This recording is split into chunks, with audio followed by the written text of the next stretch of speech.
You're listening to the Two Sleuth Podcast, all about the business of dentistry, hosted by yours truly, Greg Essenmacher, a fixable arch dental expert and founder of G&A Consult, speaking with industry leaders on the dental landscape from their perspective.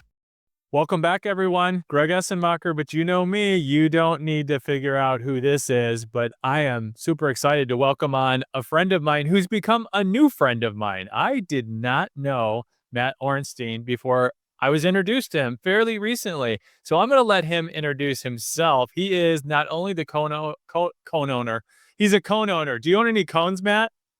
Love some. Bring it up. A great way to start. The co-owner of Dental Pitch Brokerage, but also the owner of Oak Dental Partners, a 75 location DSO. And I'm excited to dive into that today. Matt, introduce yourself to my audience. Hello to everybody. Greg, you gave me a great introduction. I'm 56. As Greg said, I own a DSO with 75 practices. I am not a dentist, so I would consider myself obviously an owner. I have no clinical expertise at all. And then I co-founded Dental Pitch Brokerage with one of my best friends, Elijah Desmond, one of the greatest guys I've ever met. And we represent doctors, dentists, that want to sell their dental practices or their dental groups. So we only represent sellers, and we only operate and negotiate in the best interest of selling doctors to get them the highest price and best terms possible for their practice. And I want to start there because like from what I remember, an outsider looking in and hearing a little bit of the stories here and there, and I want my listening audience to hear about this story. If I'm remembering right, was the inspiration like Shark Tank, but then it evolved into what you all grew and now named and donned and what it's become and what others have seen that's now called Dental Pitch Brokerage? Do I have that story right? Because I don't know about you, but I like grew up and like was fascinated by Shark Tank. So is this story true, or was that like retrofitted and revisionist history? No, that's a true story. Elijah had something called Dental Tank, like Shark Tank. And Elijah would bring in people that were involved in the dental industry. Typically in the beginning stages of a startup. And then Elijah would invite people that represented venture capital money, and people would come on stage. Maybe they had like software, practice management system, or, a new device or product for dentistry. It was just like Shark Tank, and they'd get up on stage and talk about their product, how much money they wanted to raise. And, it was pretty cool, but I was involved in that at the tail end, and I told Elijah, I was like, boy, this is a lot of work to get, a little bit of, the juice wasn't worth the squeeze because, I don't know, 19 out of 20 of those companies likely won't survive financially. And the ones that do, we wouldn't get any compensation for the work we put in. It could be 5, 7, 10 years later. So that's a hard business model to sustain when you've got a high level of failure and zero cash flow for 5, 7, or 10 years. So Elijah and I, actually it was Elijah's idea. He goes, well, what if we got into the brokerage business? And I'm like, man, that would be great. And I can tell you all the unpleasantness and in my opinion, like outdated processes and standards in the traditional dental brokerage business. So that's how Dental Pitch Brokerage got formed. And it's been a fabulous success and so much fun. Well, especially when you're talking about products, right? And go-to-market products and all those that fail and don't financially survive, right? The angel funding and the seed money and all, all that fun stuff. I mean, that in and of itself, which don't get me wrong, right? There's definitely a need for it out there, but to build a business model on it, I don't know. Cause I don't know if people know like that much about your background as well, but very successful in business outside of dental before you got involved inside of dental. So, you understand business and business models. So that's why I'm kind of laughing and chuckling for those who are just listening on audio and not seeing me, with my smirk and grin going on the YouTube right now.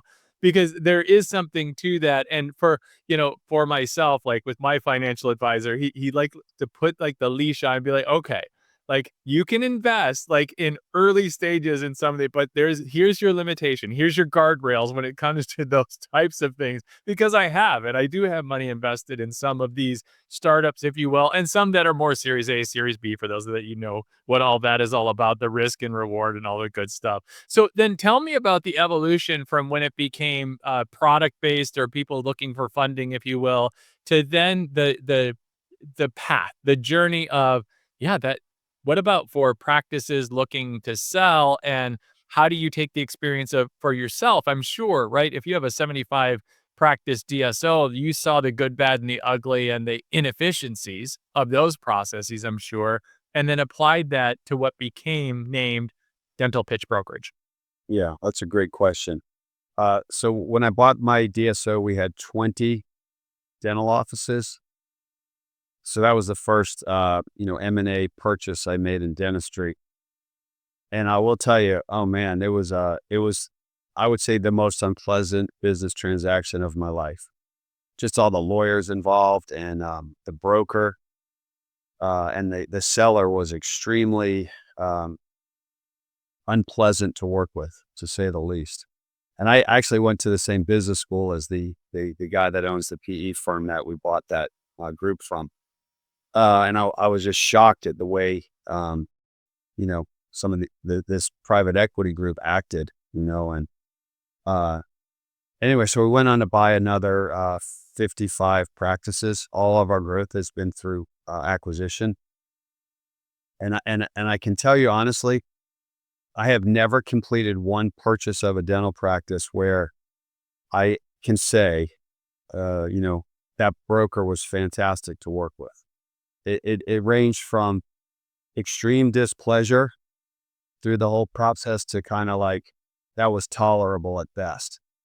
And the main reason, I own a real estate development company. We own a real estate brokerage company as well. It's similar to real estate, right? Like if you're going to go sell your house or buy a house, rarely does the seller ever meet the buyer or the buyer meet the seller. All the discussions go through the agents or the broker. All the negotiating goes through the agent and the broker and the attorneys. And in our commercial real estate business, I can't even tell you how many deals that should have closed fell apart over dumb stuff that the attorneys were arguing about or the real estate brokers were arguing about. And so many times I'm like, can I please sit down with the seller? But let me get face to face with the buyer, and just got stonewalled. I mean, it happens all the time. And these were issues that I'm 99% certain that if as a buyer or seller, if I was sitting down face to face or was able to get on the phone with the other party, we could have worked it out, no problem. And I mean, I can't even count the number of deals that collapsed because of that wall between the buyer and the seller that's broker induced. And I don't understand the mindset for that. I'm not really sure. I think maybe the brokers think if a buyer meets a seller or a seller meets a buyer, maybe, well, they'll let the listing agreement expire and then go behind our back and our commission will get cut out. I think that's the reason for it. And I said, there's got to be a better way to do this, right? So Elijah and I said, let's do a brokerage company for dentistry and just take the wall down between the buyer and the seller and encourage interaction and let them meet face to face. Let them talk. If there's some negotiating points that need to be ironed out, of course, I'm at those discussions, or Elijah's at those discussions, or Jason Brown, who's our managing director. But we encourage the buyers and the sellers to get together and work through the details. So, the wall comes down, and it has been just a fabulous success. And the feedback we're getting from the 55 plus buyers that are in our network and the dentists that have sold their practices through our brokerage firm, the feedback we've gotten is just A plus across the board. They were like, wow, this was a fabulous process. You guys have a world-class team. And the process was not unpleasant. And when it was done, everybody was really happy. Everybody got, maybe not 100% of what they wanted, but, 95% of what they wanted. And it's worked out fantastic. Well, and what you're talking about really is about communication, right? That communication, which isn't just in the world of dental brokerage about buying and selling, M&A, that you're really just talking about in general communication and style. And what I've witnessed and what we do at G&A Consult when we're doing our teaching and coaching and training, sure, there's the virtual piece, the weekly training from every touch point in the patient journey, from the lead call to the treatment coordinators and the consultations and all of that. But then the in office on a regular basis to follow up and really reinforce that piece and sit along side by side, which is what we're teaching all of them as well in clinic of all of our clients, to sit side by side with the patients to uncover and discover the why behind the what. The what is the product, the what is the transaction in what you're discussing, the why is the motivation. Because to understand that motivation behind the transaction, behind the selling of the practice or the group of practices, if you will, for the buyer to understand that, that's the culture transfer, which is so critically important to adopt into, right? And be able to absorb and then to actualize on the investment. And that's where from what I've seen, and granted, I don't have all the answers, but what, especially in the full arch lane, what we saw happen in 21, right? These crazy multiples, PE firms coming in, crazy multiples. Oh my gosh, look at the EBITDA and look at how we can do that. And then in 22 of the, in 23, oh boy, like how are we going to recoup this investment, especially in the full arch lane, thinking the full arch clinics were the way to go. And now it's, oh no, blended with GP, much better, much more insulated from the violence of the economy in full arch. But it all boils down to that communication piece, because essentially it's the people behind the process and the numbers and the figures and the financials. Am I hearing that right from you? Yes, that was a perfect summation. And, I have a business degree from University of Virginia. Our managing director has his MBA. Our in-house counsel has an MBA and his LLM in law. So, but this is what I found when you're dealing with private equity or people in mergers and acquisitions. It's kind of the same with doctors, right? Like a doctor might say, "Oh my, dermatologist looks at your arm and goes, you've got this," uses some crazy word, right? And you're like, "Oh my God, do I have cancer?" And well, what does that mean? Oh, it's a freckle. So every time I go to a doctor, I'm like, "Can you please speak English?" Okay, I didn't go to medical school. Just what is it? Um, so what I did notice dealing with brokers and M&A people, they love to use these super fancy words that, unless you have an MBA, you don't even know what the heck they're talking about. So one thing I do pride myself on, and everybody at Dental Pitch Brokerage, we speak in clear, easy to understand English. We might have to use a word like EBITDA, and then, but just, we tell them like, "Hey, this term's called EBITDA. This is what it means." But basically it's, what is your net income or net profitability before you pay any interest on any loans you have. Right. So, we don't try to intimidate anybody, make people feel stupid or uneducated. And I will tell you, that is a plague in the finance industry, in the banking industry, It's the whole industry of dental too, right? Hey there, it's Greg Essenmacher, host of the Two Sleuth podcast and founder of G&A Consult. At G&A, we specialize in transforming full arch dental practices, teaching, coaching, and training teams to deliver an exceptional patient experience, from that first call to delivering final smiles. Whether you're a practice owner, a DSO executive, or a regional leader looking to expand your full arch program, boost same-store sales, or unlock the true profitability of full arch cases, we've got you covered. Ready to see how full arch can elevate your practice? Visit the show page or book a discovery call today. Let's turn your potential into results. I'm not really sure about that, because you mean on the clinical side? It so is like, and it is, because in the full arch lane as well, because those that are talking about the fixed full arch, right, the teeth in a day, because if they do a lot of it, they'll speak at such a high level they don't realize. And I do this because I speak in acronyms and terms, and the layperson that's coming in, the patient, like they're speaking over them so often if they've done it so much that they're not meeting the patient where they're at. I'm sorry, I didn't mean to interrupt you, but it's so common, especially in the ancillary services, in sleep, in clear aligners, in all on X. Yeah, so please go ahead. But I was just like, yeah, it's so common for sure. Yeah. Dentists get effectively no business training in dental school or in college. They don't. So it's very unfair to expect a doctor, a lawyer, a dentist to understand these terms or what they mean. So we really speak, very, very clear, understandable English. We take our time explaining everything because we want the doctors to understand the mathematics uh, behind the purchase price or the sales price. And we want the doctors to understand these are the numbers that the mathematical numbers that justify the value of your dental practice. So it's been really, really nice, to operate on a very like human, compassionate, and friendly level with people. The main thing I hear from other people that talk to, brokers or bankers or investment bankers is it's the same comment all the time. It doesn't apply to all of them, but I will say the super majority. I hear that guy was very condescending. He was talking down to me, and I didn't really understand the terminology that was being used, and he could tell I didn't understand it, and he made me feel like I was an idiot. And clearly, if you get through dental school, you're very smart. Like you're already in the top percentage of the top 1%. Um, we just didn't want that experience for anybody. Selling what is likely your most valuable asset that you took 5, 10, 20, 25 years to build. That's worth $1 million, 5 million, 15, 30 million, $50 million.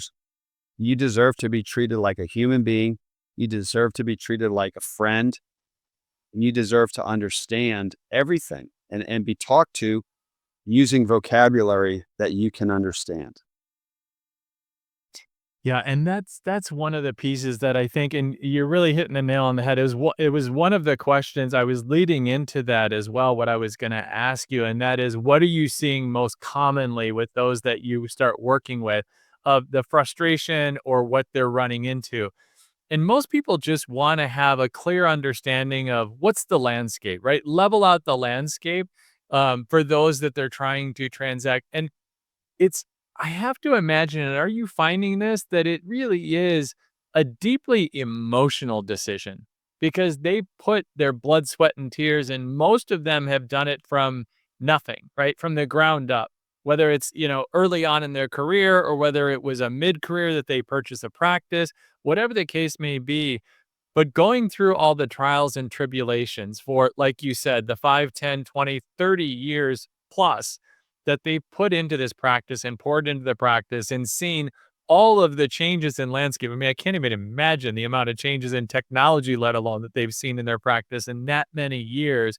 And now they're actually giving it away, right? Giving it to somebody else, giving to their baby. I'd have to think it'd be like an empty nest syndrome, if we're taking it back to the family analogy, right? So are you seeing that as well, that emotional connection, that you're having to deal with, as well as the financial and being able to help them understand that financial piece? Oh, 100%. You hit the nail on the head perfectly. The level of emotional attachment that we see that a doctor has to that doctor's practice or group. I mean, I liken it to the emotional attachment a parent would have for a child. I mean, maybe not that high, but in the same ballpark, really. And a lot of the doctors have very close emotional bonds with the employees and the staff members in their practice. A lot of those people may have worked there for 5, 10, 15, 20 years. So the sellers, they want to make sure that whoever buys their practice, it's a really good cultural fit, and that their employees are going to still have a job, still have a career, still be able to pay their bills, and are going to enjoy coming to work. So you were spot on with that. And, you know, I don't ever want anybody to go through the sales process with Dental Pitch Brokerage and feel like, man, they just treated my practice just like a manufactured component. This is like something that I gave my blood, sweat, and tears to. And, I have so much love and respect for my practice, and I want the doctors to, to know that I understand that and I can relate to it. It's tough selling your practice. I mean, it is when you get to that 1 yard line and you're like, wow, I'm not gonna be the owner of this anymore. I might have 10, 15, 20 million bucks in my pocket, but I'm no longer the owner of this. It's probably like you said, if you had a child and then all of a sudden the child graduates from school and says, I'm moving all the way across the country or to another country, and you know, you're not even going to see me again. Maybe it's tough. Yeah, and what you describe as well for those owners that are selling the practice, for their employees that have been with them, say 10, 15, 20 years, they've gone through all of the experiences of that employee and their family relationship, right? So, whether their kids have grown up, gone to college, gotten married. I mean, spending what, 4 days a week, 5 days a week, 48 weeks a year for 10, 15 years, celebrating the birthdays, the kids' accomplishments of their employees. I mean, you get to know them pretty darn well. At least I would think so. And so there that sense of responsibility of what's next for them, let alone for the owners themselves, and I'm sure that's where so much of that heavy burden or sense of responsibility of who is going to take that next step. And that separation you talked about earlier, when there's brokers involved that put up that barrier wall, and what you're all doing at Dental Pitch Brokerage of taking that down so there is relationship and communication, I think can be so reassuring for those that are having some consideration of the transaction and what next looks like for them. So I love that. Well, Matt, this is the part of the program. All of my guests have 100 and plus episodes of the Two Sleuth podcast have played, and it's a little something called What the Sleuth is Going On. 3 rapid fire questions. First thing that comes to mind, are you ready to play? Yes. All right. Question number 1. What's the worst bad breath you've ever encountered? Oh man. Um, Careful, Jenna might be listening to this episode. I I got stuck on an airplane next to someone with like out of this world halitosis, and it was a long flight and it was rough, man.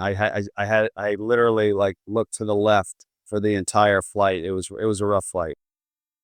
So wait, I have to call you out a little bit. You said you don't know clinical at all in dentistry, and you threw out the word halitosis. What's that all about? Yeah, fresh breath is a stickler for me. I floss my teeth 2 or 3 times a day. I use a tongue scraper.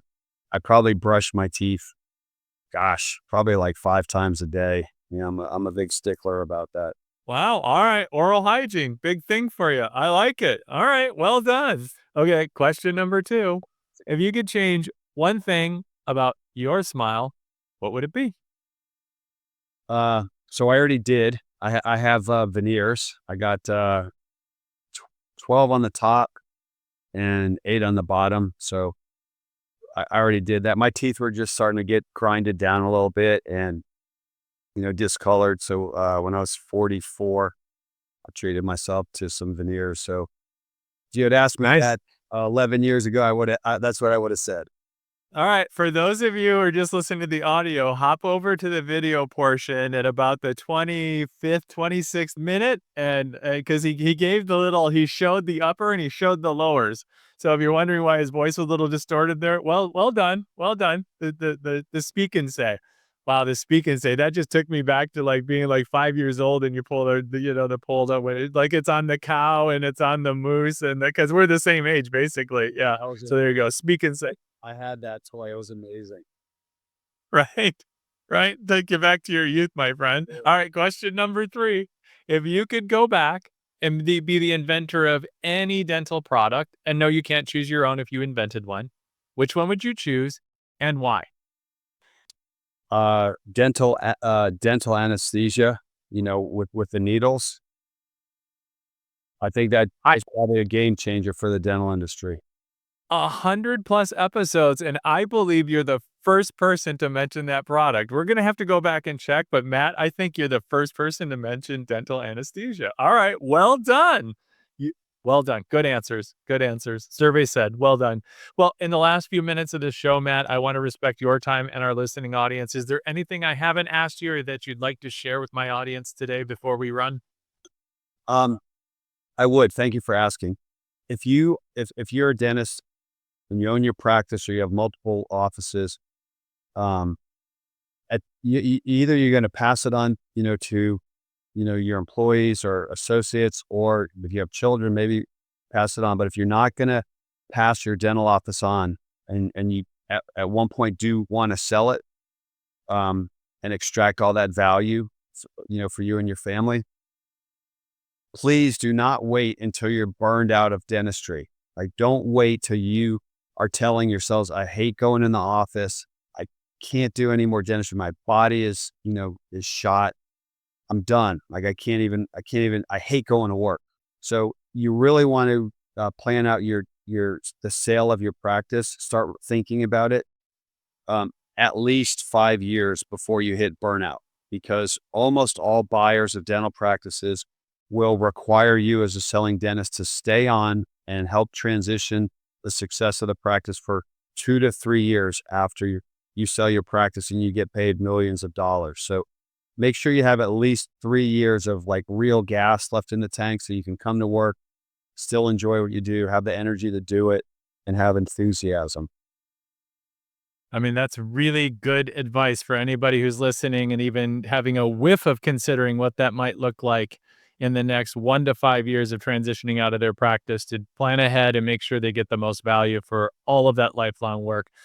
My guest today on the Two Sleuth podcast has been Matt Ornstein. Matt, how would they get a hold of someone? I'm sure they can Google it. They can, of course, reach out to me, and I'll make sure that they can get in touch with you all at Dental Pitch Brokerage. But what's the easiest way for them? Easiest way is just to go to the website. It's Dental Pitch, Pitch, brokerage.com. There's also a phone number if you want to speak to a live person on there. And it's I'm going to do a little plug, but I've written 2 books in dentistry. One's called the Dental EBITDA Handbook. And it in like 17 pages, you can understand EBITDA and what it means and how it relates to the value of your practice, as well as anybody who has an MBA. And I recently published my second book called The Art of the Dental Deal: How to Build and Sell Your Dental Practice for Millions. Both are available on Amazon. And my new one, The Art of the Dental Deal, it sells for $100 on Amazon. But if you go to our website, you can download it for free. And I will tell you, if you're an owner of a dental practice, that book's worth a couple $1 million in value to anybody. So it's worth reading. It's not that long. It's like 75 pages with very big font that you could probably read it in an hour and a half, I think, and really, really get actionable information that will likely increase the value of your dental practice by, if it's not hundreds of thousands, it's more likely millions of dollars when you decide to sell. That is a very generous offer, and what a great free resource for any of the listeners of the Two Sleuth podcast. My guest today, Matt Ornstein, the co-founder of Dental Pitch Brokerage and also the owner of Oak Dental Partners, a 75-location DSO, which we didn't really talk about, but that's okay, because the fascinating conversation for, I'm sure, many of my listening audience about what you're doing with our friend, Elijah Desmond. Thank you so much for being a guest today, Matt. Appreciate it. Thanks, Greg. It's a pleasure. If you need help with converting lead calls into consultations, closing consults into more full arch cases, or creating a more strategic marketing message and branding for your practice or group, follow me for more tips or reach out to G&A Consult for a discovery call today.